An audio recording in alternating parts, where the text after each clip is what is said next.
In this video, we will show you how to replace your passenger side front CV axle. On this Honda Accord, this will be located behind your front wheel. Let's get into it. Okay friend, let's get started on our job. The first thing we need to do is safely raise and support the front of the vehicle so the wheels are off the ground. Remove all 4 of your 19mm lug nuts, the hubcap, and the wheel.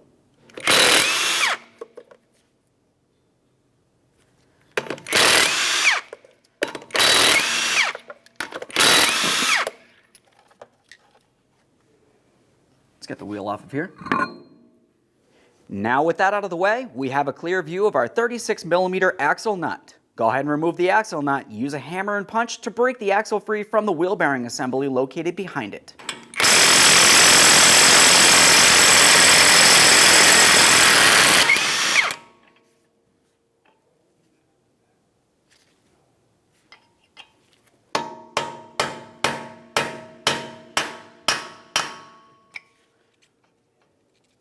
Moving along, we're going to push back our caliper piston. That goes inside this area here. You can use a small prying device, come inside the slot of the caliper, gently pry up against the brake rotor behind there, and as you start pulling it away, it's going to start pushing in that piston.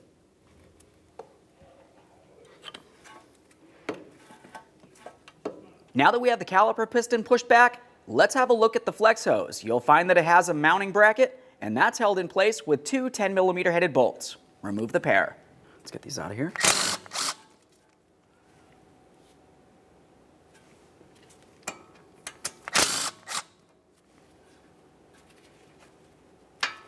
Now we can make our way to our 2 caliper bracket mounting bolts. These are 17mm on these. A quick inspection and we'll start it back in just a couple threads.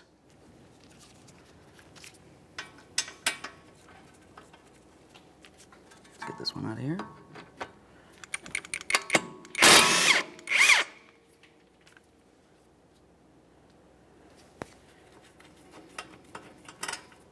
Now we can take hold of the caliper, carefully remove it from the rotor.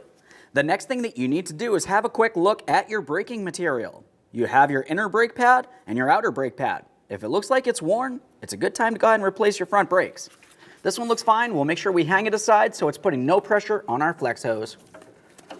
Let's continue on at the upper ball joint. For this, typically you're going to find that you have a locking cotter pin. You can go ahead and remove that and recycle it. It's a good idea to replace these whenever you remove them.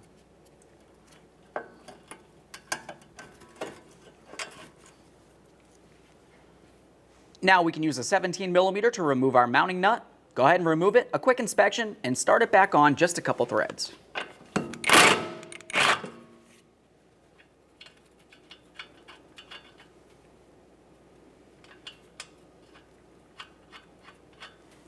With that nut in place, we'll continue on with a hammer, causing some vibration on the steering knuckle, being extremely careful not to cause any damage to the upper ball joint.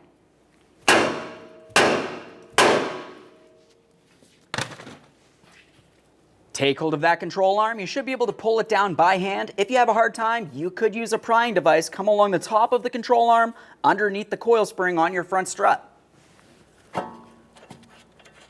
We'll remove that mounting nut.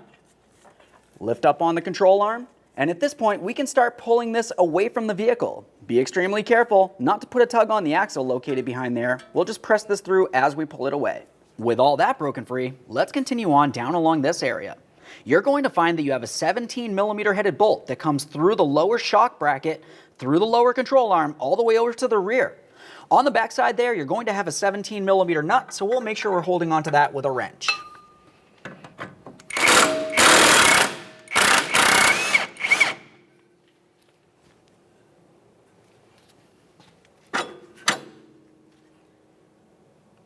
Let's move up from there. Along the back side of this area, you're going to find a 14mm headed pinch bolt.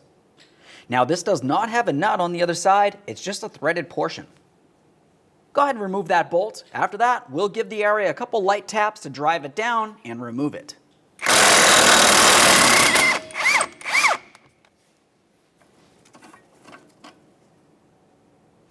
This one's actually pretty loose, but commonly you will have to tap on this.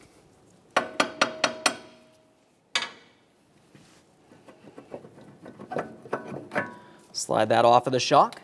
We'll be careful not to cause any damage to anything along the way. We'll just give this a quick inspection and set it aside. Now we can take hold of the axle. We'll start pulling it out of the back side of the wheel bearing here. Pause out here and make your way safely underneath the vehicle. We're going to be prying the axle straight out and away from the transmission, and we can bring it out through the wheel well. We'll carefully get our pry bar in this area. Once again, we're being extremely careful not to cause any damage to the transmission.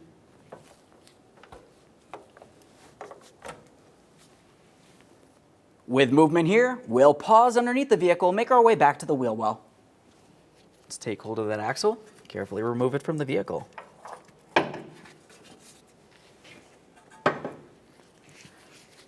There it is, friend. With the axle out of the transmission, the next thing that you need to do is pay attention to the seal. If it looks like it's torn, worn, or damaged in any way, you need to go ahead and replace it, and now's the time to do it. Just give this a quick wipe and an inspection, confirm it's good to go. Still soft and pliable, doesn't feel torn. Perfect. Okay, friend, let's get ready to install our brand new front axle shaft. We'll make sure we have it in the proper orientation, so as we slide this in, we will have that locking clip that slides into the transmission and locks it in. Once you do have it completely pressed in, you need to take hold of the axle down along this area and try to remove it from the transmission. If it slides out, it's not locked in. If it does not slide out, you should be good to go.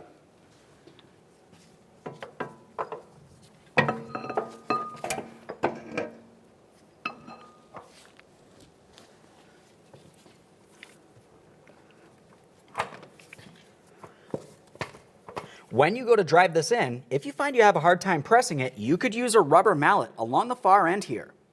Whatever you do, you want to be extremely careful not to cause any damage to your mounting nut or the threading on your brand new axle.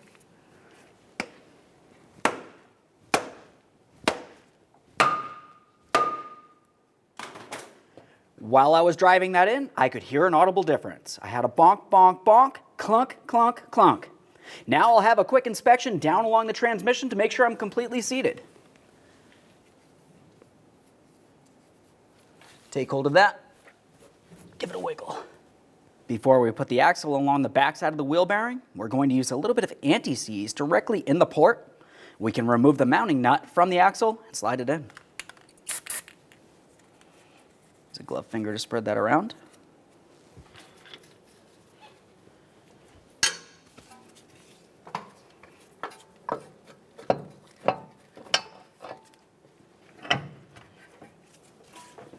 We'll continue pressing this through till it comes out the far side. Now let's follow the steering knuckle up to where the upper ball joint will slide down and through. We'll align this, bring this right down and in.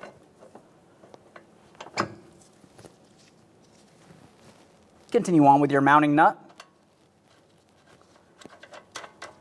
Now we can snug it up and then torque it to 32 foot-pounds.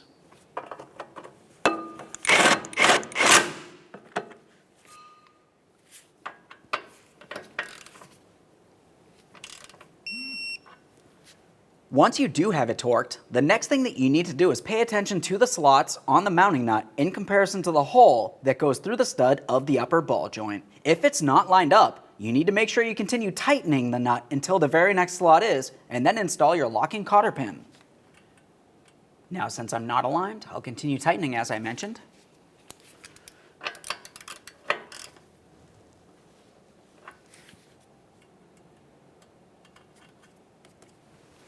Once you do have it through there, we'll be using our cutters to peen this over.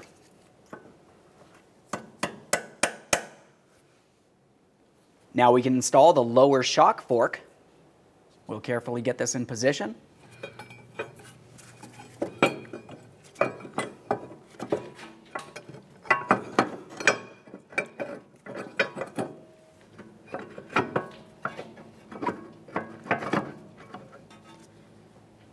Let's install the upper pinch bolt here. We'll be using some blue thread locker. Start it in, snug it up, torque that to 32 foot-pounds.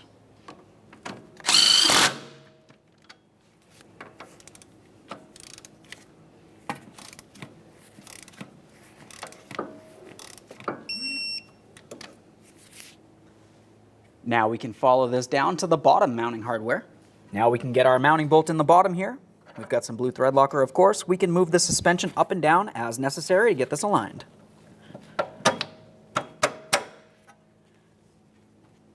Drive that through from the front towards the rear. Start on the mounting nut. Go ahead and bottom this out and torque it to 47 foot-pounds.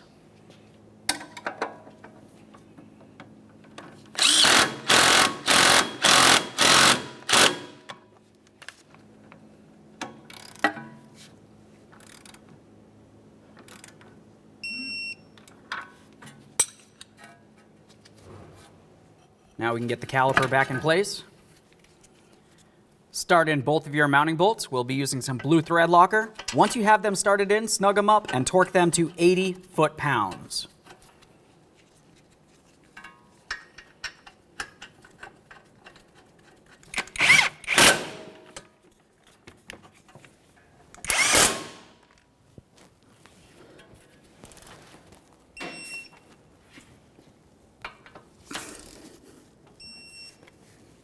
Let's make our way to the flex hose mounting bracket. We want to make sure that we install both of those 10mm headed mounting bolts.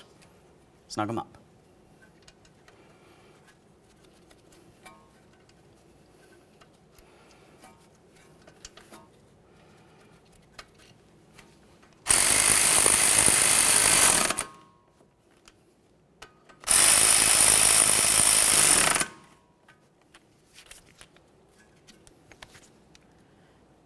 Now it's time to install our axle nut. When you're doing this, you never want to use an impact gun. You do not want to cause any damage to your wheel bearing.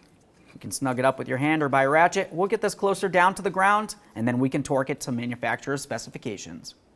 Now with this closer to the ground, we can torque it. What you may find when you go to torque this is going to want to spin on you. If that's the case, you can either have a second person inside of the vehicle holding the brake pedal firmly, or you can use a pry bar diagonally down across this area, down towards the ground. We'll torque this to 180 foot-pounds.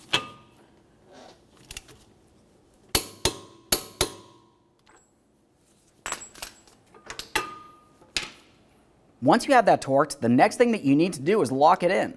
If you were to look at the end of the axle shaft, you can see that it has a small notched out area.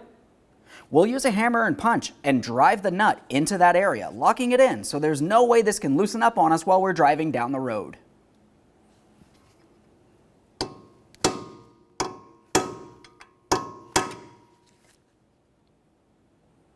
Let's give the area one last quick inspection to make sure everything's torqued as necessary, and we can reinstall the wheel with the hubcap. When installing your hubcap, you want to look for the valve stem port. Align it with your valve stem. With that aligned, all of the lug stud holes should align as well, and we'll continue on with the lug nuts. Start them on, bottom them out. We'll get the wheel safely back on the ground, and we can torque each of these to 80 foot-pounds.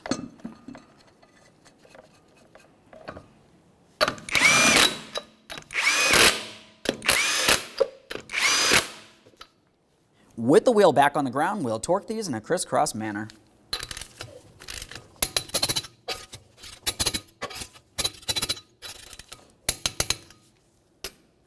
Torqued. Okay friend, we've got our vehicle back together. At this point, you want to go ahead and take it for a road test down to your local alignment shop. Thanks for watching. When only the best will do, demand TRQ. The only company that lets you view before you do. TRQ is committed to offering the highest quality aftermarket auto parts that are engineered for peace of mind. Thanks for using and viewing with TRQ.